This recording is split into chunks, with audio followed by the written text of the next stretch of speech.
All right, let's dive in. Today we're tackling habits, specifically how to build better ones. Perfect timing. Seems everyone's looking for that magic formula. Well, our listeners chosen Atomic Habits by James Clear as their main source.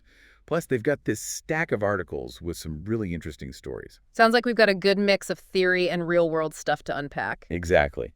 And maybe we can figure out how those stories connect to what Clear is saying. I'm all for connecting the dots. Should we start with Clear's big idea of habit compounding? Yeah, it's like compound interest, but for our actions, right? Right. Those small, consistent actions, they build up over time, just like tiny investments can grow into something huge. It's like making deposits into our habit bank account consistently, even if they seem small at first. That's a great way to put it.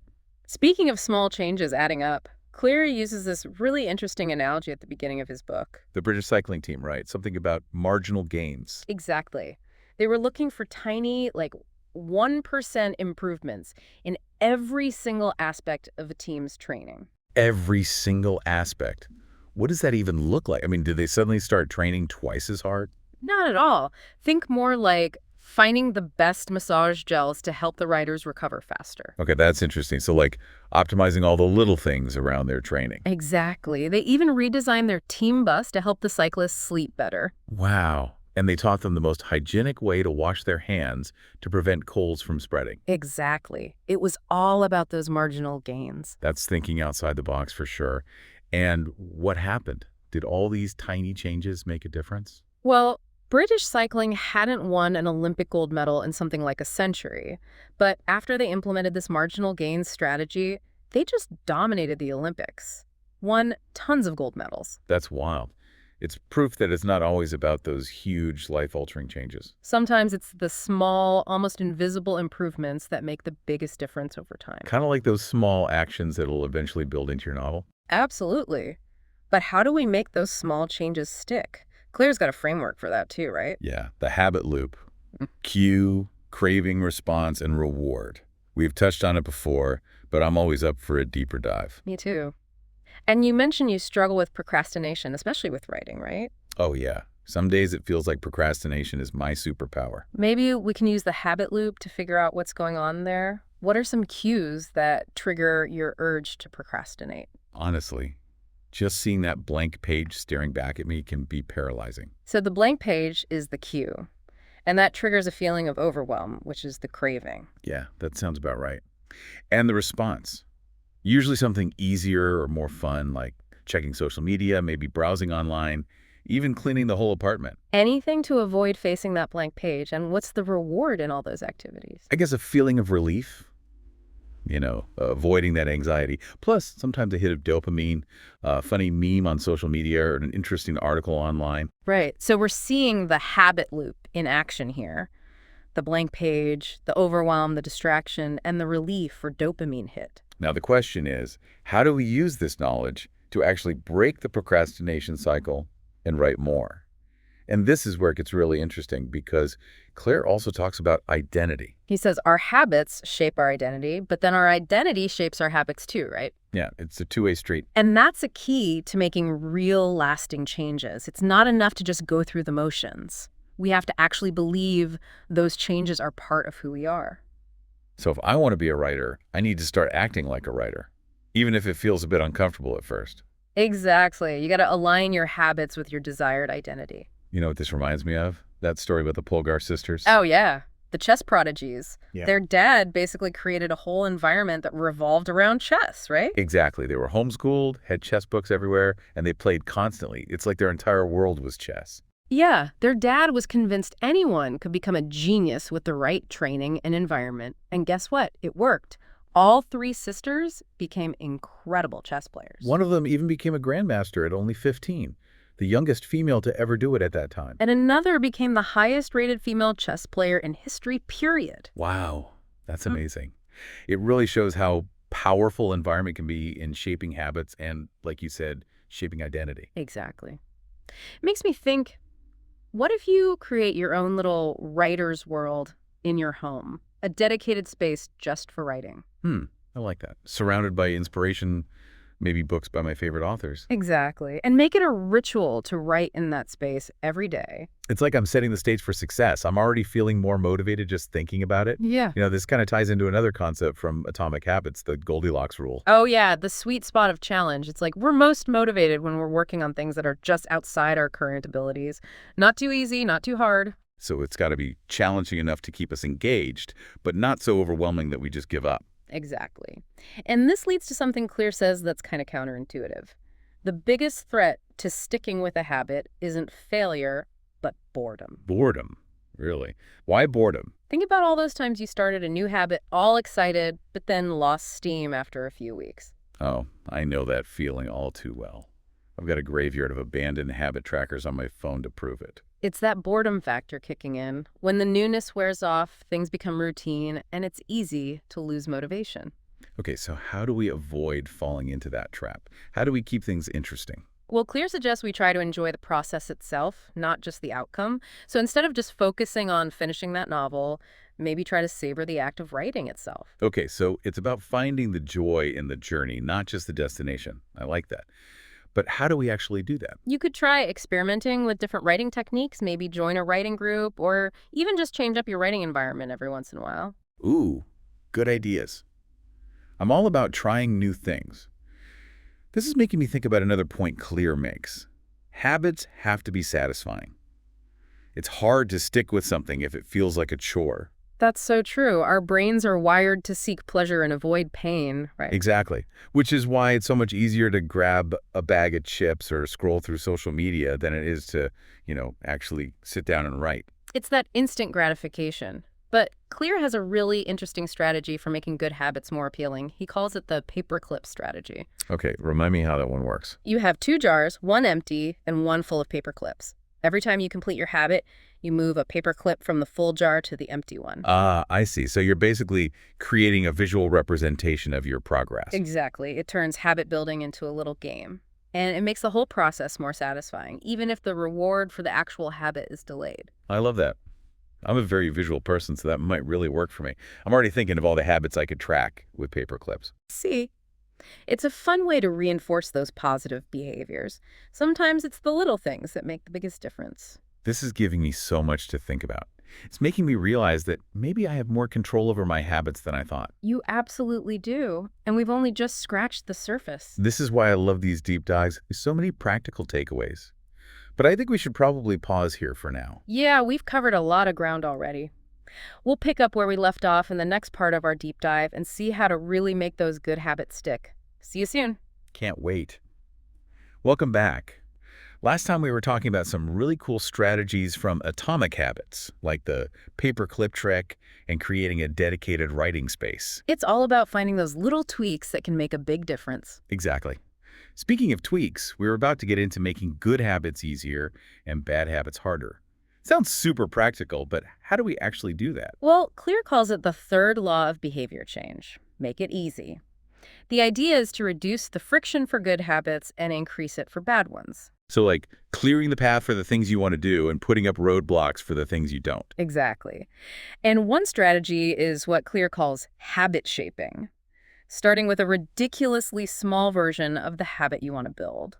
Ridiculously small. How small are we talking here? So small it might seem silly. Remember, you want to write a novel. Instead of pressuring yourself to write a chapter a day, what if you just committed to writing one sentence? One sentence. I don't know. That doesn't sound very productive. I know, right? But the goal is to establish the habit of showing up consistently. Once you're in the habit of writing that one sentence, you can gradually increase it. It's about building momentum. Okay, so like tricking myself into getting started. Exactly. Small wins, building consistency. Once you've got that initial momentum, you can start to prime your environment for success. Prime my environment. What does that even mean? It's about making the cues for your good habits super obvious. Like, remember we talked about creating a dedicated writing space? Yeah, my little writer's world. Exactly. You could also lay out your writing supplies the night before so they're ready to go in the morning. Ooh, I like that.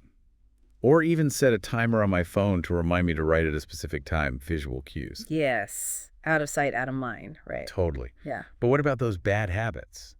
How do we make them harder? It's all about increasing that friction. We talked about how checking social media is your go-to procrastination move, right? It's so easy to get sucked in. What if you make it harder to access those distracting websites? Like deleting the apps from my phone seems a little extreme. It might feel that way, but it can be super effective. You could also use those website blockers to limit your access during certain time. Okay, that's a bit less drastic. Yeah, Or I can at least move those apps off my home screen so they're not right there tempting me. exactly. Little speed bumps to slow you down. It's not about being perfect, just making the good habits easier and the bad habits a bit harder. This is making me think about something else. We put in all this effort to build good habits, but often the rewards are way down the line. How do we bridge that gap? It's a challenge for sure. Clear talks about this idea of living in a delayed return environment. We work towards goals where the payoff isn't immediate, like we exercise today to avoid health problems later. Right. Or save money now to enjoy it in retirement. Exactly. But our brains are still kind of wired for that instant gratification. It was crucial for survival back in the day. So we have to find ways to make those good habits more immediately satisfying. It's like we're fighting against our own biology. That's why it's so hard to resist that extra cookie or that tempting sale online. Exactly. So remember the paperclip strategy. There's another cool technique Clear calls temptation bundling. Temptation bundling. What's that? It's like pairing something you need to do with something you want to do. Let's say you love listening to a certain podcast, but you never seem to find the time. You could make a rule that you only allow yourself to listen to it while you're cleaning the house. So I'm using the podcast as a reward for doing the chore I've been avoiding. Exactly. You're hacking your brain's reward system. Genius. I could even do that with writing.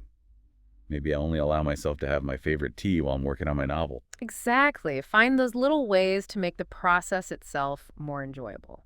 Okay, so we've talked a lot about building good habits, but what about breaking the bad ones that are already ingrained? The ones that feel impossible to shake? That's where the inversion of the third law comes in.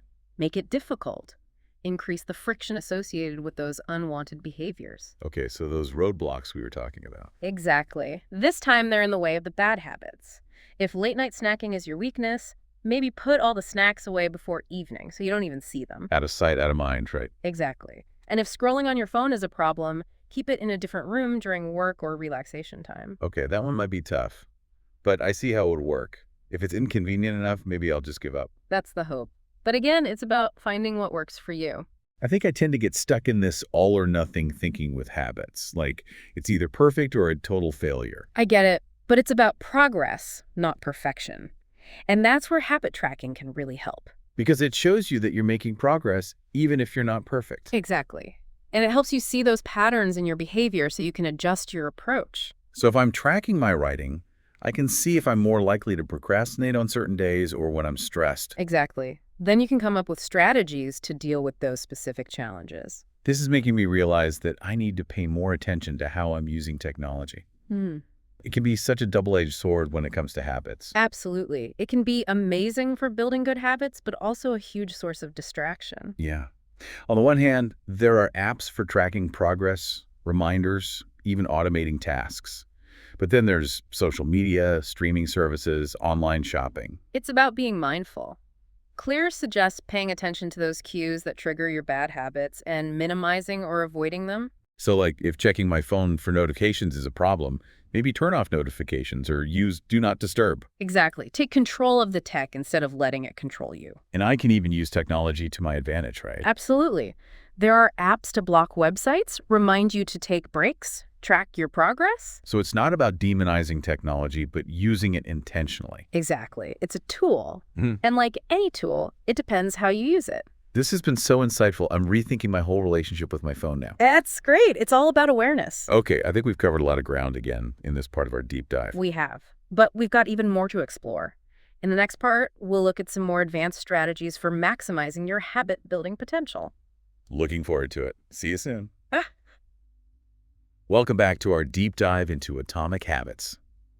We've uncovered so many great strategies, but I gotta admit, sometimes it's a bit overwhelming. Like, where do I even start? I totally get it. It's easy to feel like you have to do everything at once. But remember, those 4 laws of behavior change that Clear talks about. Make it obvious, make it attractive, make it easy, make it satisfying. Those are the foundation. Yeah, they're like the bedrock of habit formation. Exactly.